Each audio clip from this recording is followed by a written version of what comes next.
Hello bachcho, let's read this question. The question says, in the following question, an assertion A is followed by corresponding reason R. Use the following keys to choose the appropriate answer. Option A, both A and R are correct. R is correct explanation of A. Option B, both A and R are correct. R is not correct explanation of A. Option C, A is correct and R is incorrect. And option D is R is correct and A is incorrect. Assertion A is the packing efficiency of HCP and FCC arrangement is equal, and reason R is in HCCP packing each sphere is surrounded by 12 other spheres. बच्चों हमें यहाँ एक assertion दिया और एक reason दिया है और हमें बताना है बच्चों कि क्या हमारा असर्शन सही है या फिर रीजन सही है। और अगर दोनों ही सही है तो हमें बताना है कि जो रीजन दिया है क्या वो करेक्ट एक्सप्लेनेशन है हमारे असर्शन के लिए या फिर नहीं। तो फर्स्ट ऑफ ऑल बच्चों इस क्वेश्चन में हम बात करते हैं हमारे की कंसेप्ट के बारे में। की कंसेप्ट क्या होगा बच्चों? हमारा पैकिंग एफिशिएंसी। पैकिंग एफिशिएंसी किसी भी यूनिट सेल की क्या होती है कि उसके अंदर हमारे जो एटम्स हैं यूनिट सेल के अंदर उन्होंने कितनी एफिशिएंटली वो पैक्ड हैं, उन्होंने कितनी स्पेस उसकी ऑक्यूपाई कर रखी है, इसे बोलते हैं पैकिंग एफिशिएंसी। और इसके किसके इक्वल होती है बच्चों? Number of atoms into volume of one atom और divided by volume of unit cell कर देते हैं। वॉल्यूम ऑफ वन एटम और डिवाइडेड बाय किससे कर देते हैं बच्चों उसको divide? Volume of unit cell. Volume of unit cell. अगर हमें परसेंटेज में आंसर निकालना होता है तो हम क्या कर देते हैं, इसको 100 से मल्टीप्लाई भी कर सकते हैं तो हमारा परसेंटेज में भी आंसर आ जाएगा। बात करते हैं फर्स्ट ऑफ ऑल हमारे एफसीसी अरेंजमेंट की। बच्चों हमारे पास एफसीसी में अरेंजमेंट कुछ इस तरह का होता है। एक्चुअल में सारे एटम्स कहाँ कहाँ पे लोकेटेड होते हैं?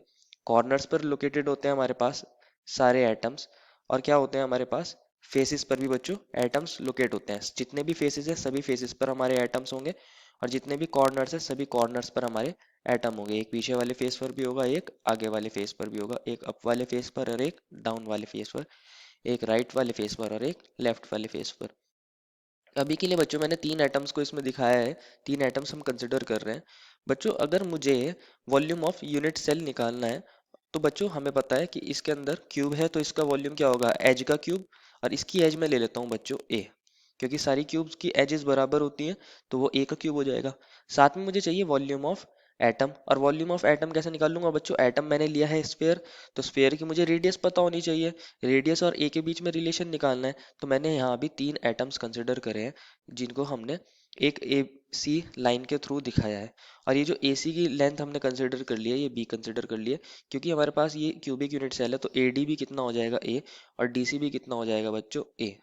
अगर हम बात करते हैं हमारे ट्राइंगल एडीसी के अंदर बच्चों सारे एंगल 90 डिग्री होते हैं, तो हमारे पास इन ट्राइंगल एडीसी हम पाइथागोरस थ्योरम लगा सकते हैं।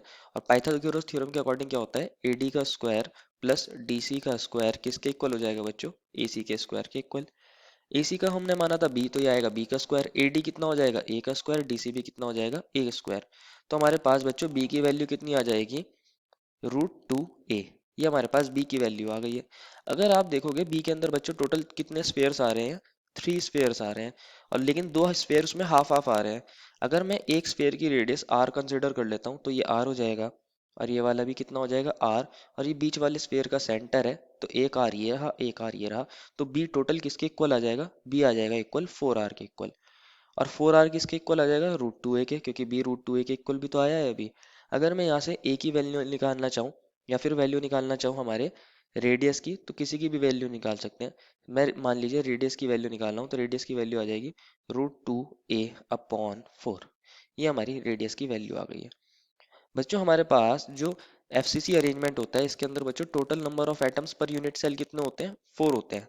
अगर नंबर ऑफ एटम्स की बात करी जाए, 4 एटम्स पर यूनिट सेल होते हैं। वैसे हमारे पास टोटल 6 स्फेयर्स होते हैं हमारे हमारे फेसेस पर। और हर फेस का कंट्रीब्यूशन कितना होता है बच्चों? 1/2। और हमारे कॉर्नर्स पर 8 होते हैं तो 8 कॉर्नर्स हो गए एटम्स और उन पे कंट्रीब्यूशन होता है 1/8। इसको सॉल्व करते हैं तो ये बन जाता है 3 + 1 = 4। हमारे पास नंबर ऑफ एटम आ गए, हमारे पास रेडियस और एज लेंथ के अंदर रिलेशन आ गया। अब हम सीधा क्या करेंगे? पैकिंग एफिशिएंसी निकाल लेंगे इसकी। पैकिंग एफिशिएंसी का फॉर्मूला क्या होगा बच्चों? Packing efficiency number of atoms हम कंसिडर कर लेते हैं कितने हैं? n। और वॉल्यूम ऑफ वन एट क्या होगा बच्चों? 4/3 πr³ ये हमारे पास मैथ्स में फॉर्मूला होता है स्फीयर की वॉल्यूम का। Upon volume of unit cell. Unit cell क्या है बच्चों? हमारे पास क्यूब है तो इसका फॉर्मूला होता है a³। अब हमारे पास n की वैल्यू आई है 4, और हमारे पास ये 4/3 को मैं ऐसे डिनोमिनेटर में लिख सकता हूँ, पाई की जगह पाई, और r की वैल्यू अभी हमने निकाली थी, कितनी थी बच्चों, √2a/4। तो ये बन जाएगा √2a/4 का होल क्यूब, और डिनोमिनेटर कौन था हमारे पास, a क्यूब तो था ही, तो ये आ जाएगा a क्यूब। इसको अगर हम सॉल्व करते हैं तो बन जाता है 4 × 4 पाई, और हमारे पास √2 का क्यूब करते हैं तो बच्चों आ जाता है 2√2, और a क्यूब की जगह a क्यूब, और हमारे पास यहाँ पे a क्यूब था डिनोमिनेटर में, यहाँ हमारे पास 3 था, और 4 का क्यूब हो रहा है बच्चों, तो मैं इसको अगेन ऐसे ही लिख देता हूँ, 4 × 4 × 4, ये मल्टीप्लाई में हो रहा है, हमारे दो 4 से यहाँ दो 4 कट जाएंगे, और हमारे पास 2 1 जा 2 2 जा, ये हमारे पास आ जाएगी वैल्यू, a क्यूब से हमारा a क्यूब कट जाएगा, तो क्या बन जाएगा बच्चों, हमारे पास बन जाएगा पाई/6, और ये किसके इक्वल हो रहा है मल्टीप्लाई में, √2 के, ये वैल्यू आएगी।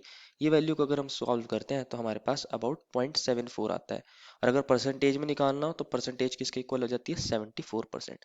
तो ये पैकिंग एफिशिएंसी किसकी आई है बच्चों, हमारे पास FCC अरेंजमेंट की पैकिंग एफिशिएंसी हमारे पास आ गई है। अगर अब हम बात करते हैं हमारे HCP अरेंजमेंट की, तो बच्चों हमारा HCP का अरेंजमेंट कुछ ऐसा होता है।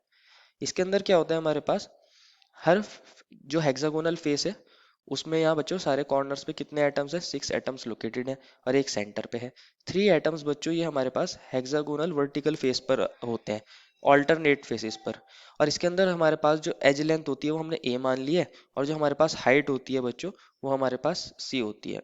अगर इसकी बात करें बच्चों, इसके अंदर number of atoms per unit cell कितने होते हैं, टोटल 6 होते हैं, और हमारे पास इसके अंदर भी क्या फॉर्मूला बन जाएगा उसको भी समझते हैं, लेकिन हमारे पास ए और सी इक्वल नहीं होते।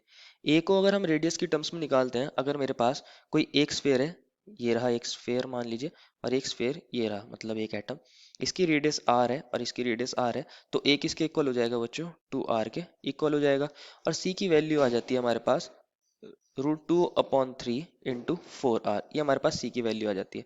अगर बात करें इसकी पैकिंग एफिशिएंसी की, अगर हमें इसकी ही पैकिंग एफिशिएंसी निकालनी हो तो फॉर्मूला अगेन क्या हो जाएगा हमारे पास, n into volume of one unit cell that is 4/3 pi r cube, upon बच्चों हमारे पास जो हेक्सागोनल ये क्यूब होता है, इसका वॉल्यूम का फॉर्मूला क्या होता है बच्चों, 3√3/2 a² c, ये इसका फॉर्मूला होता है। n की जगह हम रख सकते हैं 6, 4/3 की जगह 4/3 पाई आर क्यूब, ये हमारे पास आ जाएगा, और डिनोमिनेटर में बच्चों 3√3/2, और a की जगह हम लिख सकते हैं 2r का क्यूब, और c की वैल्यू कितनी थी बच्चों हमारे पास, √2/3 इंटू 4r। अगर इसको हम सॉल्व करते हैं टोटल, इनकी हमारे पास आर क्यूब से आर क्यूब उलट जाता है, और पूरे फ्रैक्शंस को सॉल्व करने के बाद हमारे पास इसकी वैल्यू भी आ जाती है 0.74। दैट इज अगर परसेंटेज में बात करें तो ये भी 74% होता है। तो हमारी जो असर्शन कहा गया था कि हमारे पास पैकिंग एफिशिएंसी HCP और HCP की इक्वल होती है, तो ये बात बिल्कुल सही है। सेकंड रीजन बोला गया है कि HCP के अंदर बच्चों each sphere is surrounded by 12 sphere, इसको भी चेक कर लेते हैं, ये हमारा HCP था। बात करें ईच स्फीयर की, कंसीडर कर लीजिए मेरे पास ये वाला स्फीयर है, ये वाला स्फीयर, अगर इस स्फीयर की बात करें तो ये कितने एटम्स के साथ सराउंड हो रहा है बच्चों, 6 तो इसके अपने ही हमारे प्लेन के अंदर है, ये 1, ये 2, ये 3, ये 4, और ये 5, और ये 6। अगर आप देखोगे तो 3 एटम्स हमारे नीचे हैं, यहाँ पे 7 8 9, 3 एटम्स ने नीचे से सराउंड कर रखा है, और ऐसा तो होगा नहीं सिर्फ एक ही यूनिट सेल होगा, एक यूनिट सेल इसके ऊपर होगा, उसमें भी बच्चों हमारे यहाँ 3 एटम्स लोकेटेड होंगे, तो हमारे पास 10 11 12 एटम इसको सराउंड कर रहे हैं, इस वाले एटम को। तो ये वाली बात भी बिल्कुल सही है कि HCP के अंदर each sphere is surrounded by 12 other spheres, ये बात भी सही है। अब हमें चेक करना है कि क्या रीजन करेक्ट एक्सप्लेनेशन है ए के लिए। बच्चों अगर बात करें हमारे रीजन की, रीजन में सिर्फ बात करी गई है HCP के बारे में, तो बच्चों अगर हम कहें कि HCP के बारे में जो रीजन है वो सिर्फ HCP की एफिशिएंसी बता सकता है, FCC की एफिशिएंसी नहीं बता सकता, लेकिन हमारे पास असर्शन में FCC भी है, तो ये गलत बात हो जाएगी। Therefore the final answer is both A and R are correct and R is not correct explanation of A, that is option number B. I hope you understood it well and best of luck.